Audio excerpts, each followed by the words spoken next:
ఎందుకమ్మా టైం దొరికినప్పుడల్లా భగవద్గీత చదువుతావు? అదంత పవర్ఫులా? అసలు అందులో రాసిన ప్రతిదీ కరెక్ట్ అని ఎలా నమ్మాలి? నానమ్మకి ఈరోజు మెడికల్ హాల్ నుంచి ఏం తీసుకొచ్చావు? Vitamin capsule bottle. అందులో ఎన్ని క్యాప్సిల్స్ ఉన్నాయి? 30 క్యాప్సూల్స్. లెక్క పెట్టావా? లేదు, దాని మీద ప్రింట్ చేసింది. నువ్వు పొద్దున ఎన్ని పాలు తెచ్చావు? 1 లీటర్. కొలిచావా? లేదు, ప్యాకెట్స్ పై రాసుందిగా. నువ్వు క్యాప్సిల్స్ లెక్క పెట్టలేదు, నువ్వు పాలు కొలవలేదు.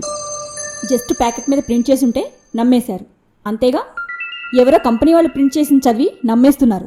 అట్లాంటిది వేల సంవత్సరాల క్రితమే శ్రీకృష్ణుడు బోధించిన పవిత్రమైన భగవద్గీత మీద అనుమానం ఏంట్రా? ఒక్కసారి భగవద్గీత చదివితే భగవద్గీతలో ఏముంది అని అడగడం మానేసి నాలో భగవద్గీత ఎందుకు లేదు అని నిన్ను నువ్వు ప్రశ్నించుకుంటావు.